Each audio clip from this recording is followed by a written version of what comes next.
Today's spoiler video is brought to you by Card Kingdom. Use the link below to pre-order your cards today. Hello everyone, it's Seth, probably better known as Saffron Olive, and it's time for another daily dose of War of the Spark spoilers. And this spoiler season, it is a weird one. The pacing, and I think this is because they're trying to go with the narrative or story, but the pacing is really weird. So today, we have one mythic, we have one rare, and some basically limited fodder stuff, so it's going to be probably one of our shorter daily spoiler videos, although I should say we've got a ton of cards yet to come. We have like a little over a week and a half left in spoiler season, and we've only seen 2 of the 15 mythics and less than half of the rares, so things are going to pick back up at some point and be pretty crazy. But anyway, a couple of quick reminders before we jump right into it. First off, if you're looking for all the latest and greatest previews, make sure to check out MTGPreviews.com, and if you enjoyed the video, it would be so sweet of you if you could take a second, click that subscribe button down at the bottom of your screen. It's a great way to support the channel and the site for free.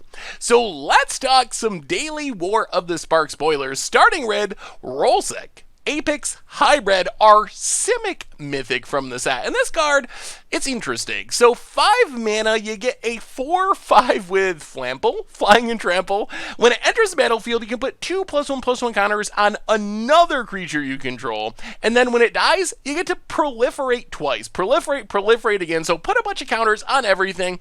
So Roalesk is kind of a weird card. If you just look at this card on paper, you're getting a good deal, like just by the stats of 4/5 flyer for 5 that puts 2 counters on something. Technically, you're getting 6 power and 7 toughness for 5 mana, which isn't horrible. And then if you can proliferate for value, that's even better. And the card, it matches up a little bit strangely with the standard metagame. So on the plus side, it does lock down some pretty playable flyers. You can Stonewall, Rekindling Phoenix, Arclight Phoenix. You can at least trade with Crackling Drake, which is something.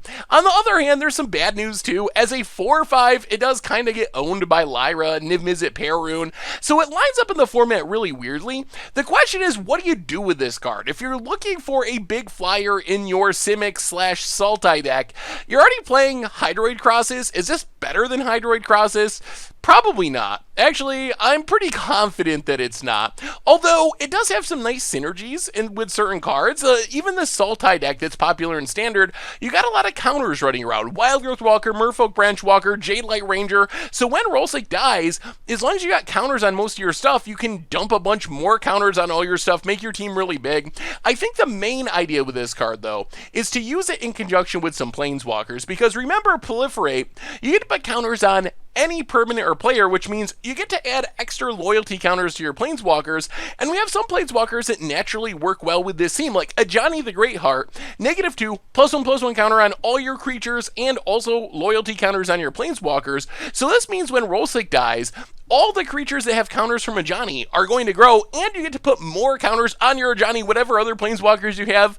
Jing Yongu seems to work really well there as well, putting counters on things, adding extra mana to ramp you into Roalesk. Vraska Swarm Eminence, I mean, if your Death Touch Tribal could also work. So I think that's probably where Roalesk fits, is something like that. You can also go pretty deep with some other cards, and these are probably not that competitive of ideas, but really fun build-around ideas with Roalesk. Like Tisa Karlov doubling up the death trigger means that your Roalesk is going to give you 1, 2, 3, 4 proliferates, which means in theory you can take like a Teferi from entering the battlefield to ultimate all in the same turn if you have Tisa when Roalesk dies. It's also a really interesting way to jump the curve on sagas. So you can play a saga, have Roalesk die, and basically get all the lore counters from start to finish in the same turn, which can be pretty powerful. Like many a Dominaria, mill, get all your lands back, or Phyrexian Scriptures, counter, destroy, exile graveyards, or any of the other sagas as well. So maybe there's some fun things we can do with Roalesk, even if it's not a top tier card. The other thing about Roalesk is it's kind of weird in Commander. It's hard for me to imagine that Roalesk is going to actually see play as a commander for one really big reason, and that is The way Roalesk is worded, if it's your commander, you don't actually get to proliferate from it because in Commander, when your commander dies, there's basically a replacement effect where it goes to the command zone, which is exile. So you don't actually get death triggers from your commander unless you put it into your graveyard, and you don't want to put your commander in the graveyard because it's hard to get back. So I feel like this is basically not even in the conversation to be a commander for basically any deck. However, it could be sweet in the 99 of decks like Atraxa or Viril or Azuri Claw of Progress, so maybe that's the most likely home, is just a value proliferate engine in one of the pre-existing kind of proliferate counter shells in Commander. So Roalesk, I don't know. Not the most exciting Simic Mythic we've ever seen. It does have a lot of stats, it does do a lot of things, but its home isn't exactly clear and standard, and it's awkwardly worded in a way where even though it's a legend, it doesn't actually work as a commander because of the dice trigger, so I don't really know what this card is supposed to do. I mean, it feels like it could potentially be powerful, but I'm afraid it might be too awkward for commander, not powerful enough compared to Hydroid Crosses and so forth in standard, and might just end up not seeing that much play at all, even though it's a really powerful, potentially card if you can find the shell to take advantage of it. Next on our list, we got Solar Blaze, which is a pretty unique sweeper effect. Basically, a mass justice strike. For 4 mana at sorcery speed, each creature deals damage to itself equal to its power. So, at first glance, this is basically a bad wrath, a restricted wrath. It's the same mana cost as Wrath of God, Day of Judgment, Damnation, but you're not necessarily killing everything.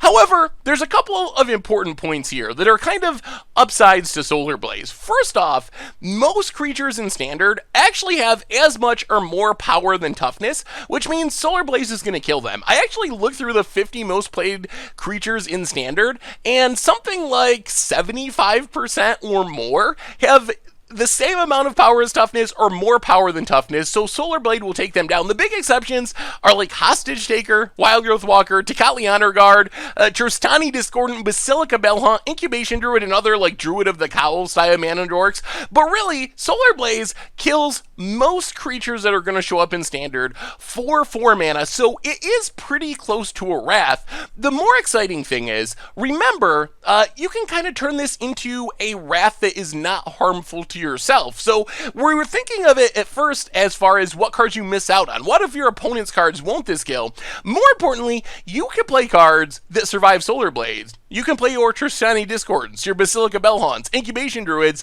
and have a Wrath that is probably going to kill like 80% of your opponent's creatures on average, but not kill that many of your creatures, so you can kind of build your own Plague Wind in a really weird way. Yes, there's risk. Yes, some matchups are worse than others, but if you can play a Toughness Matters deck, and that doesn't even include going like 5-color Arcades Walls or something like that, but some sort of like Toughness Matters deck with Solar Blaze, you can make it so it kills your opponent's stuff, leaves your stuff. Another possibility that's kind of sweet is dinosaurs. Cards like Ripjaw Raptor with Enrage naturally work well with Solar Blaze, and a lot of dinosaurs like Thrashing Brontodon naturally have more toughness and power, so this kind of feels like a Wrath that's built for dinosaurs. Will it make dinosaurs good enough? I don't know. You can use Druid of the Cowl and so forth as your mana dork. So Solar Blaze, I don't think it's just a bad Wrath. I think it's a unique Wrath. It is a Wrath that isn't going to kill all your opponent's stuff all the time. It's not going to just replace Kaya's Wrath or replace whatever, Cleansing Nova.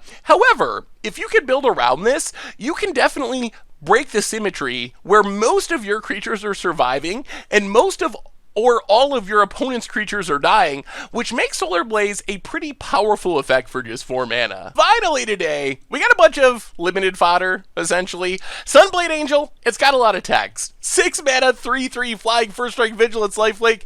A little bit too expensive for standard, a little bit too likely to die to lightning strike effects for its mana cost, but that is a lot of keywords if you want to go crazy with Soul Flayer or something. Eternal Skylord, pretty sweet for limited. Theoretically 5 power and toughness across 2 bodies for just 5 mana, which is not bad. I mean, I guess you always get 5 power or toughness. It's better when you actually get the 2 bodies, I think, instead of putting counters on something. And then just a bunch of random stuff. Turn Ogre, probably fine in limited. Reach can shut down flyers, which is nice. Some random combat tricks. Force Landing, basically the plummet of the set. Demolish, originally from Odyssey, coming back yet again. Although Land Destruction just is never really enough for standard. So anyway, those have been our daily War of the Spark spoilers for today. So, as I said, kind of an odd light day. One rare, one mythic, some lower rarity stuff. So let me know what you think. How good is Roalesk or Roalesk Apex Hybrid? Is that a card that has more standard potential than I'm giving it credit for? What deck can you play it in? What do you want to double proliferate on? What planeswalkers does it work well with? What about our new Pseudo-Wrath, Solar Blaze? Can that be playable in Standard? Can you build around it enough so you're getting that Plague Wind effect where your opponent's creatures all dies and ours all survive, maybe triggering Enrage along the way? What about the commons and uncommons? Is there anything more there that, I don't know, could sneak into Constructed, actually show up in decks, or is it just kind of filling out the limited world? So let me know in the comments. Thank you so much for watching. I hope you all enjoyed the video, and I will talk to you soon. Thanks for watching the video. If you enjoyed it, help us out by clicking that like button down below. And to keep up on all the latest and greatest, click that subscribe button. And don't forget to hit that bell icon to get alerts whenever we have new videos. And if you want to, check out some of our other sweet videos here and here.